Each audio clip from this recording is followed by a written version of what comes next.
A husband for Penelope. As the rosy dawn crept across the sky, Penelope was down in the storeroom, fetching Odysseus's great bow. She picked it up with its long string hanging loose and found a quiver full of arrows.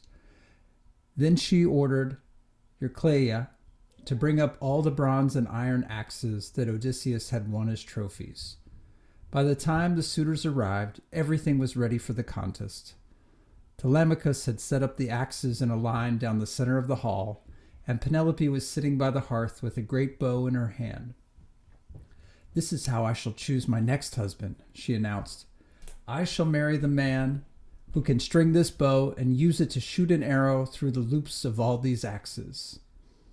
"I must attempt it too," Telemachus said.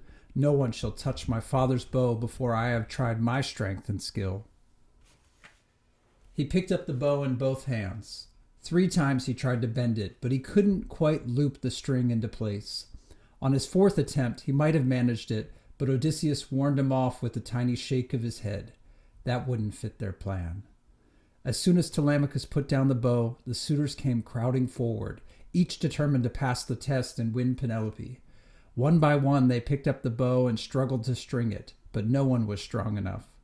While they were struggling, Odysseus stepped outside the hall and went to find Eumaeus. "Faithful friend," he said, "it's time to tell you who I am." He parted his rags to show the long, silvery scar on his leg. When Eumaeus saw it, his face lit up, and he opened his mouth to shout for joy. "Stay quiet," hissed Odysseus. "First we must drive out these wicked men. Go around the hall and lock all the other doors so that no one can escape." "It will be a pleasure," Eumaeus said fiercely, "and when I've done that, I'll come back to fight with you, and I'll bring the cowherd with me. You still have a few loyal servants here." He set off at once, and Odysseus slipped back into the hall to watch the next men wrestling with his bow. There were more than 100 of them, and the contest lasted all day. One suitor after another came forward, eager to take his turn. One by one they failed, abandoning their hope and passing the bow on to the next man. Finally, as the sun began to set, the last suitor laid the bow aside, and a hush fell over the hall. Odysseus stepped forward. "Lady," he said to Penelope, "may I try the bow?" The suitors were outraged. They began to shout at him, but Penelope waved them aside. "Yes, you may try," she said. "If you succeed, I won't marry you, but you will have a rich reward." Telemachus pretended to be outraged too. "You'd let a beggar touch my father's bow? Go to bed, mother. This is a matter for men." Penelope bowed her head and left them, and Odysseus picked up his bow. Ignoring the jeers of the suitors, he ran his hands over the wood. When he was sure it was sound, he bent the bow easily and slipped the string into its place. A silence fell over the hall. Odysseus plucked the bowstring, and it gave out a note as clear as a swallow's song. Then he took an arrow and set it on the string, taking aim at the axes. Moving so that all the rings were in line, he drew the arrow back and paused for a second. Then he let it go. The arrow sped straight and true, flying through every one of the axe rings. It buried itself in the wall at the far end of the hall, and Odysseus turned to Telemachus. "I have not disgraced you, my son," he said. "Now let's give the suitors their supper and see them dance." "Yes, father," said Telemachus. With horror, the suitors realized who the beggar really was. Odysseus moved into the main doorway, and Telemachus sprang to his side, sword and spear in hand. Eumaeus and the cowherd stepped up behind them, and Odysseus took another arrow from his quiver. The suitors began to panic, especially when they discovered that all the other doors were locked. "We'll pay for every mouthful we've eaten," they've babbled. "We'll give you piles of gold and herds of oxen. If only you'll let us go." "Gold and oxen can't pay for what you've done," Odysseus said fiercely. "What I want is justice. You've dishonored my house and almost ruined Ithaca with your greed. Stand up and fight." There were over 100 suitors and only 4 men in the doorway, but the suitors knew Odysseus's reputation. Their hands trembled as they drew their swords, and then the battle began.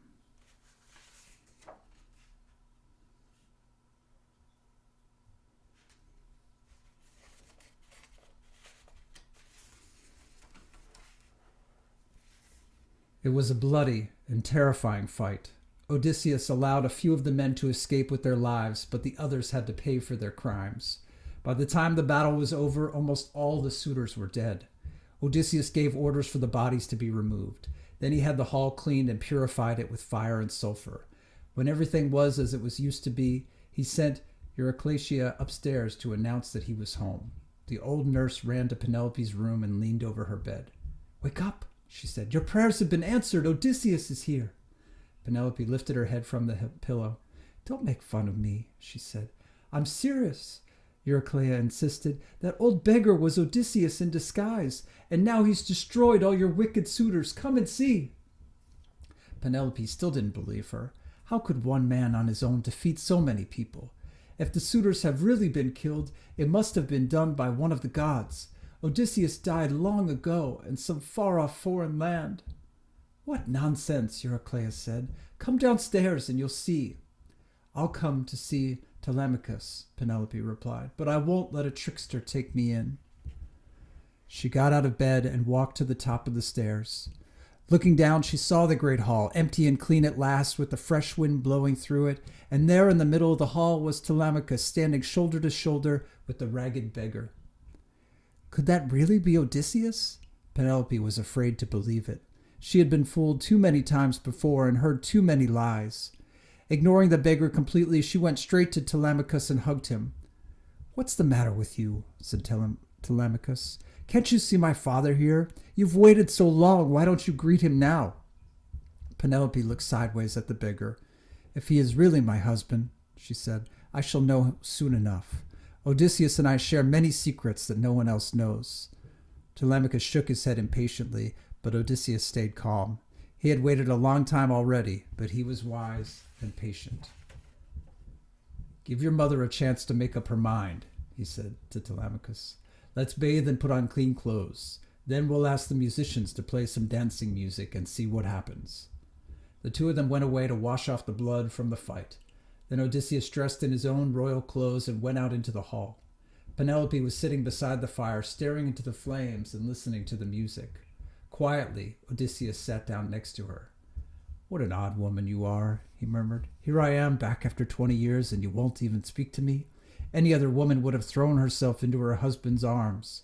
He raised his voice and called out to Eurycleia, "Find me a bed of my own. I can't sleep with my wife. Her heart is as hard as iron." "What an odd man you are," Penelope replied. "I'm not hard-hearted, just careful. I've been faithful to Odysseus for 20 years, and I'm not going to let an impostor deceive me. You don't look like the man who sailed away 20 years ago." She turned around and nodded at Eurycleia. "Do as our visitor asks. Move the great bed out of my husband's and my old bedroom and make it up for him down here." As she gave the order, she was watching the man beside her. Only she and Odysseus knew the secret of that bed. If this stranger stayed silent now, he was certainly not her husband. But he didn't stay silent. As soon as she finished speaking, Odysseus jumped up, roaring with anger. "Woman, what have you done? I built that bed around an ancient olive tree. The first bedpost was made from the tree trunk, still rooted in the ground. Have you let someone cut through that trunk and move our bed?" Penelope started trembling with joy. She burst into tears and threw her arms around Odysseus. "It's you," she said. "Oh, Odysseus, it's really you. Don't be angry with me. No one has cut through the bedposts, but I've always been afraid that someone would come here and trick me by pretending to be you. So I thought up this plan to make sure I couldn't be deceived, because no one knows the secret of the bed except you and me." Odysseus hugged her hard, almost in tears himself. "How faithful and true you are," he said. "How wise and beautiful. I am a happy man to come home to such a wife." "Promise me that you'll never leave again," Penelope said. Odysseus hesitated. "What's the matter?" said Penelope quickly. Odysseus was remembering the prophecy of blind old Tiresias down in the land of the dead. "If you want to be free of Poseidon's curse, you must make another journey. Travel inland with an oar over your shoulder until you are far away from the sea. When someone mistakes your oar for a winnowing fan, sacrifice to Poseidon there. Then he will let you live in peace again." Slowly he repeated the words to Penelope. Her heart sank at the thought of losing him again, but she didn't waver. "We can't live peacefully," she said, "while one of the gods is your enemy. If that is the price of a happy old age, then you must make that journey." Odysseus hugged her again, knowing now that there would be a peaceful end to all his travels. Then he and Penelope walked up the stairs to their old room, beginning to tell each other the long story of all that had happened in the last 20 years.